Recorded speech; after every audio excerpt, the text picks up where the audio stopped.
Welcome to the DraftKings Daily Trot. I'm Jason Gilbo, J Gilbo 11. With me is Russell Clay at Russell J Clay. Taking a look at today's 9-game main slate, and it's our last pod of MLB season. We're heading into football. Yep, we certainly are. We're off to a new endeavor. I think they need to play that song, "The Time of Your Life," right now. And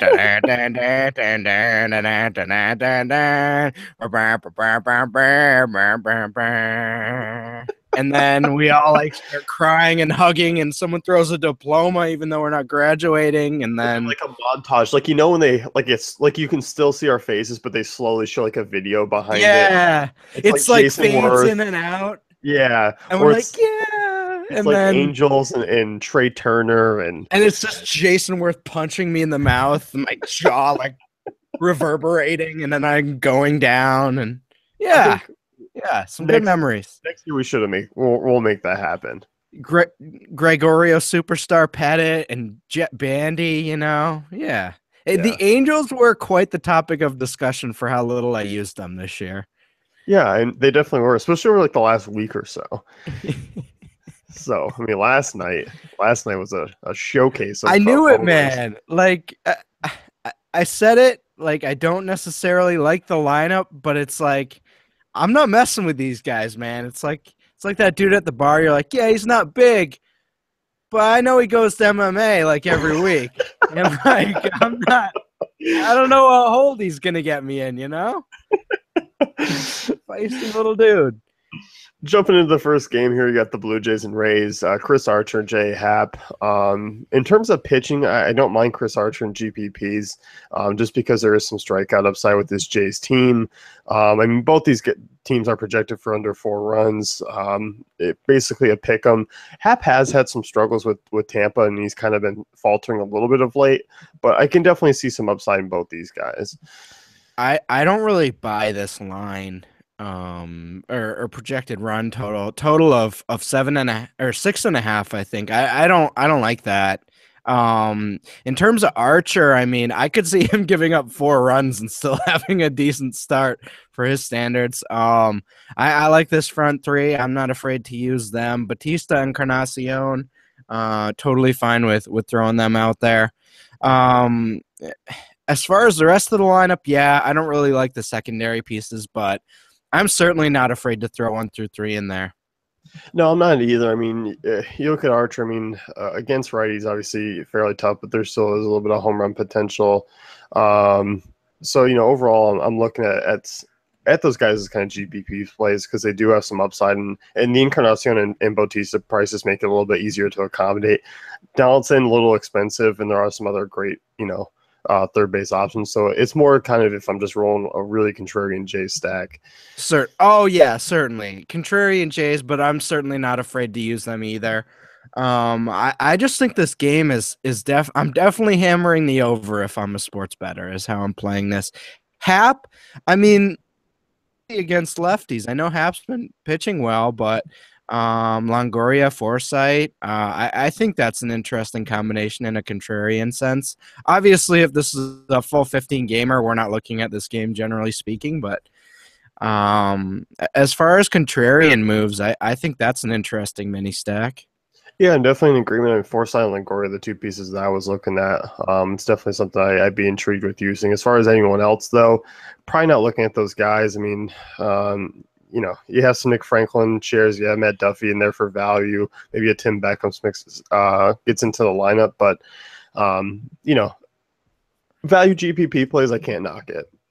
Right, and I think we look at Happ, obviously had that amazing stretch, about a month and a half ago. Last 3 or 4 starts haven't been so great, but he's somewhere in between, that's just kind of how I felt about him the whole season through his ups and downs. It's he's just somewhere in between. He's not a Cy Young winner. He's not terrible either.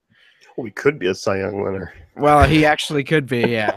But I don't buy that. Yeah, no, I don't either. And I'm with you. Happ is one of those guys where it's I'm not getting 100% exposure and jumping all over the race, but I'm not going to be fading them either. Right. Cardinals and Reds next year. Tim Edelman versus Carlos Martinez. Carlos Martinez is a guy who I like today. I mean, going up against the Reds offense that, sure, they have some bats in the front end of that lineup, but I mean, Martinez is pitching pretty well. Strikeout rate over 20%. On the road this year, 2.30 home runs or 2.30 ERA. And obviously this Reds offense pretty weak against right-handed pitching overall. Yeah. Yeah, I mean, other than Votto and the power for Duvall, but Duvall's still like a strikeout candidate a little bit here. So I like Martinez here. I think he's a borderline. No, he's a cash option. Unless Votto's going for two homers tonight. I think this is a pretty good move here. Yeah, I do too. And as far as the red side goes, I mean, I'm not really looking to use anyone here. I mean, Billy Hamilton, Duvall are at decent prices. Certainly some upside. Joey Votto is obviously your clutch hitter there, but he's priced up quite a bit around some other guys that I'd rather use. Yeah. I'm more just kind of staying away from the Reds offense. It's more just you can make them in contrarian lineups, but I'm not sure they're going to find their way into mine. If Joey Votto shrunk and lost 30 pounds and played shortstop, I'd like him tonight, but he's at first, so we always have kind of good options around him.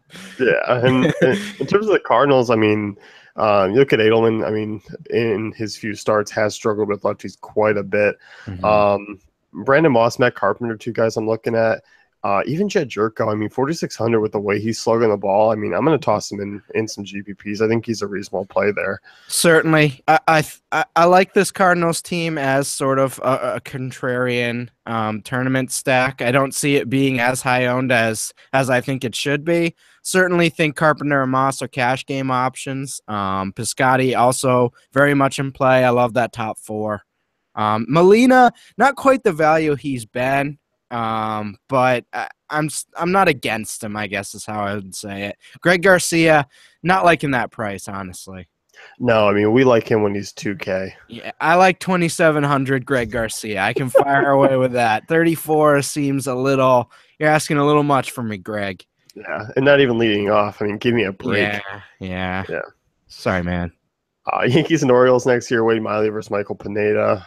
As far as the pitching goes, both these guys, I mean, the range of outcomes is certainly high, I think. I mean, you look at Miley, I mean, against the Yankees offense, I mean, I'm not scared of them against lefties. I mean, they are bad. They're a bottom 10 team. The strikeout rate isn't quite there, but they don't have a ton of power either. They rank 27th in ISO against southpaws. So in terms of an SP2 option in GPPs, I might toss in some Miley to kind of get a bunch of bats I want.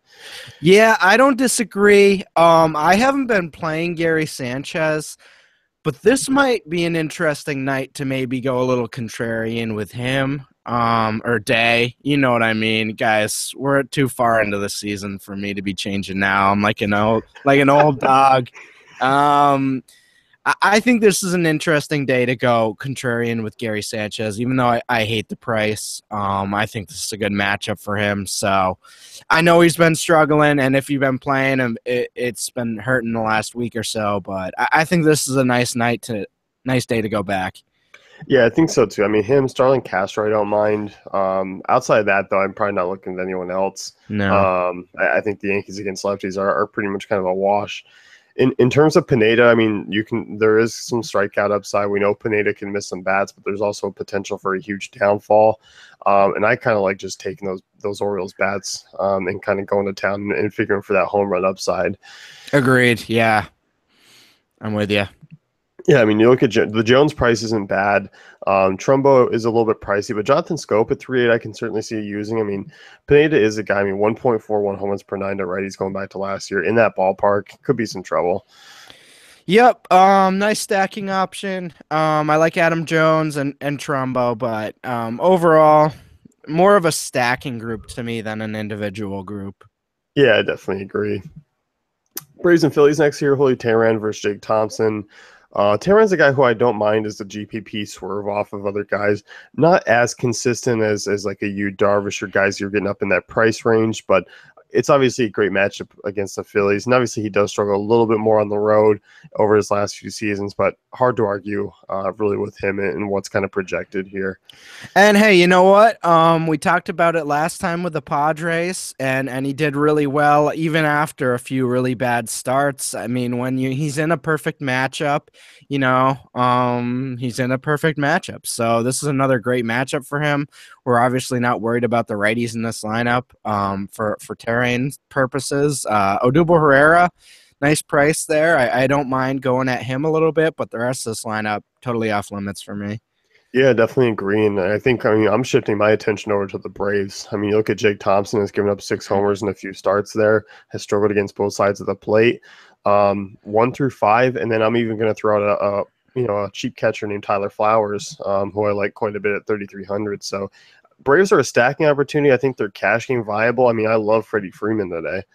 Freddie Freeman, 20 straight games over 70K points. So when you're paying under 5K, that's a nice little floor to know. The absolute worst case scenario is not a 0, like a lot of the outfilders I've played this year over 5K at some points in good spots that Or Chris Davis. I'm not bitter about at all.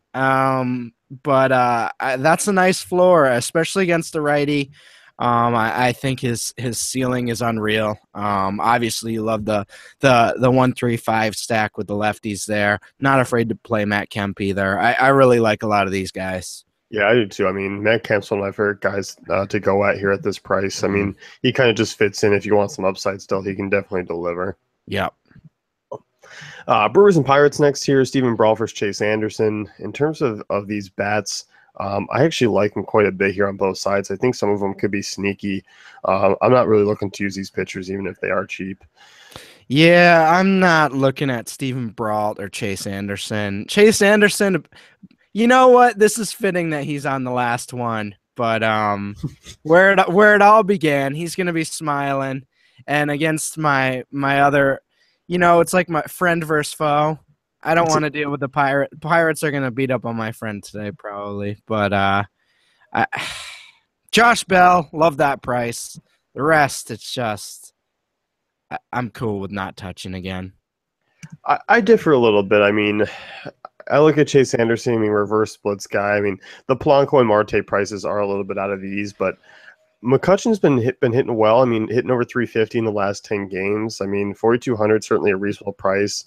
And same with Josh Harrison. I mean, if you need a value second baseman, I don't mind. So I'm actually okay with the front three there. Marte, Polanco would only kind of fit in if I'm doing a stack. Maybe Marte is a one-off expensive contrarian outfielder just because Anderson does get beat up by righties. But yeah, I mean, overall, 15-game slate, I think we kind of overlooked this one a little bit, but because it's shrunk down, I might be diving in more than I probably should. Mm-hmm. And could this be a night to use Brewers? I think so. Give me Ryan Braun. I'll take Ryan Braun. I love Ryan Braun. I like Ryan Braun. I like Broxton. I like Arcia. I like Hernan Perez. I like Villar if he's in there. I mean, those guys are all intriguing. Even a Chris Carter. I mean, I think people are going to look at the ballpark and go, all right, I don't see a ton of production there. But you know what? We've seen day games at PNC Park in the end of summer days and go off and explode for some runs. So I'm not going to rule it out that this could be a high-scoring game. Yeah, give me a Chris Carter Braun mini stack, and I'd like to bet that one of them, goes yard. Yeah, I definitely think so too. So I mean, in terms, there are some cash game guys mixed in there, but I think overall it is a lot of GPP plays. Yeah, I think I'm more playing it with GPP, but certainly more in play than usual. Yeah. White Sox and Twins next year. Andrew Albers versus Anthony Renduado.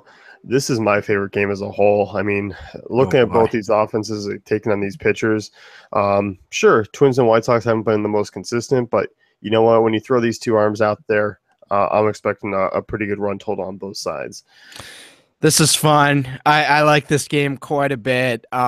We've actually seen this White Sox team do well of late in good spots, especially since Jose Abreu's gotten going. So I like this quite a bit. Abreu cash option for me, kind of, making it tough on like rostering Joey Votto and guys like that.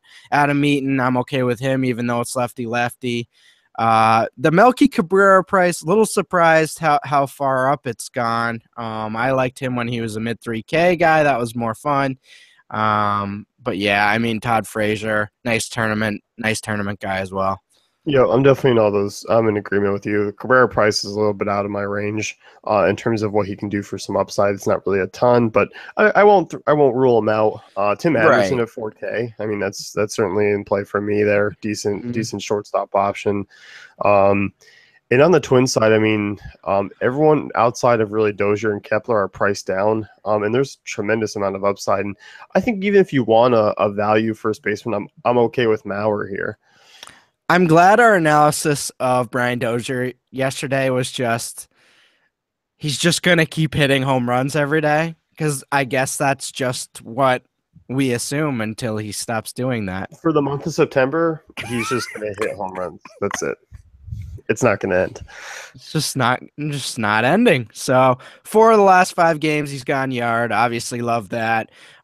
Kepler, we like to see him get back on track yesterday, 2 doubles. So certainly like to see that heading into a matchup with Renato. So 47, I actually think he's kind of like a borderline cash option, depending on where he is in the order. If he is fifth, I love him.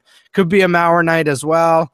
Don't love Mauer, but again, at 4K, I don't mind that price at all. Yeah, I mean, I like this lineup quite a bit. Yeah, I do too. I mean, I don't mind using Polanco at shortstop. I don't mind Trevor Plouffe. I mean, usually we look and play Plouffe against lefties, but ISO over 150 still against right-handers. I mean, with Ranurado's numbers against both sides of the plate, 1 through 6 there. He doesn't miss many bats. I'll even toss in Miguel Sano at 3,700. So a lot of upside there. Yep, certainly. So, Tigers and Royals next year. Daniel Norris versus Edison Volquez. This one, I think we've been on this one. I think our when we come to it, it's exactly the same. There's a slight air that comes out of the balloon of the podcast, and we just go, this damn game. Dude, it's the Royals. I will not blame this on the Tigers. This is not the Tigers' fault. This is the Royals. They're the Royals at home. Just suck the life out of whatever they bring in there. So I don't know. Like, I kind of like some of the Royals righties tonight. Like Paulo Orlando for 3K leading off. Like, that's cool with me. Chesler Cuthbert. Like, I think this is an okay day to throw some Royals like pump plays in there. Yeah, I don't mind that. And I mean, if Lorenzo Cain was healthy and in the lineup, I'd give him a look, but that's not for certain today. He's been out the last couple of games. He crushes lefties. I mean, he would be a guy who would jump into one of the kind of better plays. And I even don't mind a Salvador Perez. I mean, in terms of the Tigers, though, I'm not in love with the prices, but I do like Victor Martinez. I do like JD Martinez as possible kind of contrarian swerves. Certainly. I love that Victor Martinez price. JD Martinez as well. Upton's not 2,800 anymore, which it was kind of like, oh, okay, we can play Upton again. I don't know that that's where we're at anymore. I don't know. I kind of like Volquez against righties, so this is a tough matchup. It's really, I don't know how much exposure I'm going to be getting to this matchup in general. Yeah, no, I definitely agree with you. I think it's overall kind of at some of their prices, it's a little bit of a wash. Yep. Giants and Cubs next year. You got John Lackey taking on Johnny Cueto. For me, Cueto's an intriguing GPP option. I feel like he can go out and have a nice 20-plus DK point start, but he could also go out and be very average or even have a blow-up. But I don't mind him. I mean, Cubs offense hasn't been as great as they were in the first half. Things have kind of slowed down. Cueto is kind of hit and miss, so I think he's going to be a little bit lower owned, especially being up above 10K as a price.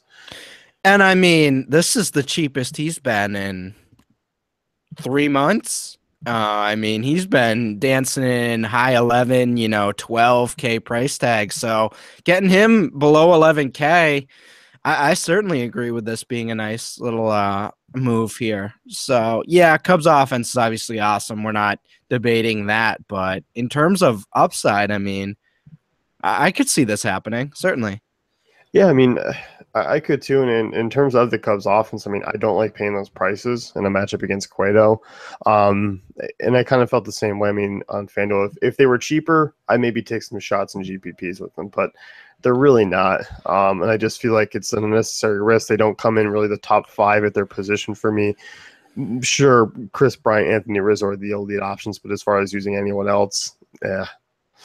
Could you see a Fowler Rizzo Zobrist stack? Is that viable or not? You can make a case for it. I don't know. I mean, building 10 lineups, it's probably not going to crack those 10. I probably agree with that. But if you're building 20.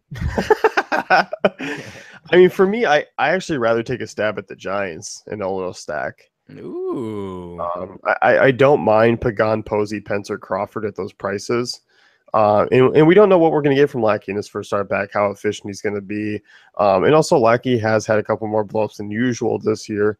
I don't like chasing after Lackey, but I don't just completely fade either. And I think at those prices, it's kind of a contrarian move, especially because it allows you to pay up for 2 pitchers. Yeah, no, I definitely agree with that. The 2, 3, 4 there is very interesting along with Crawford. So, yeah, I like that. So. Overall, but definitely a GPP move. I mean, Brandon Crawford, Posey, I think are cash game viable. Pence, Pagan, probably not so much. Right. Houston and Texas next year. Yu Darvish versus Colin McHugh. Yu Darvish, my favorite arm on the day. Really, I mean, that strikeout upside is certainly there and higher than any other pitcher on the slate. And you look at this Houston team that strikes out quite a bit.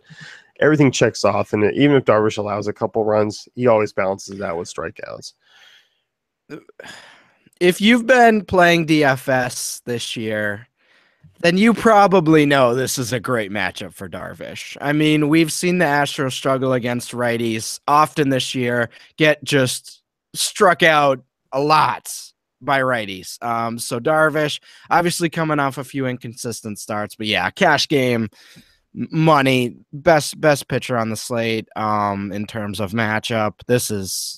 I love this. I don't even like Houston's over under. So I love this. Yeah. Yeah, I mean Altuve possibly not in the lineup. I mean, was dealing with some calf issues, so I mean that kind of knocks a big bat out of there. And yeah, I'm just looking at that lineup and that strikeout upside. And I'm just like, once. I mean, obviously you worry about Springer, you worry about Bregman. I mean, you worry about Correa, but after that, I mean, dealing with AJ Reed, Jake Marisnick, Rasmus, those types of guys, it's like, oh man, that strikeout upside is going to be juicy.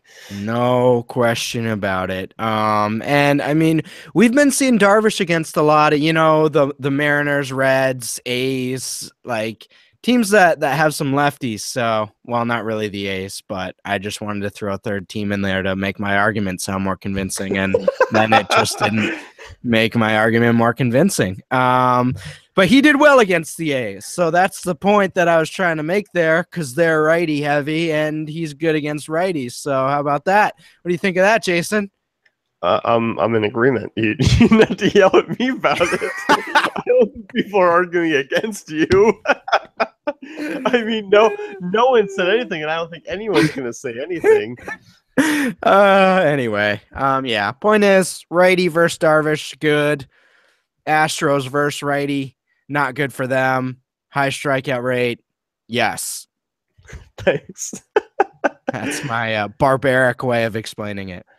As far as the Rangers offense goes, I love them here today. You look at McHugh, I mean, both sides of the play has really been prone to getting beat up. I mean, certainly reasonable price tags outside of Lucroy and Odor. That front four really in play for me as a stack, really in play for me in cash and one-offs. I mean, I like them quite a bit here against McHugh. You know what, Colin McHugh, you know what that name reminds me of? A little pigtail. You know those little curly pigtails? Yeah. Not like a woman pigtail, like an actual pig tail. Yeah, like the curly little. That's what I think of whenever I hear that name. So. Yeah, like a curly fry. Yeah, exactly. Except, oh, now you're bringing me into a new dimension. Yeah, no, I like the lefties in this lineup quite a bit. Mazzara, obviously love that home run potential. Beltran as well. I think he's been, the consistent force in this offense of late. Odor, little expensive for me. I'd rather go with Beltran, but if you're doing a stack, I can do the 135 here. Yeah, definitely. I mean, even Beltran, I don't mind at 4-6. I think he's a worthy cash game option with the way he's been hitting. Against McHugh, and he struggles against both sides. So, over a 5 run total there in that ballpark. I like this Rangers offense. Definitely. So, let's wrap up the DraftKings Daily Trot. Be sure to check out DaveFantasyCafe.com for our great tools and content.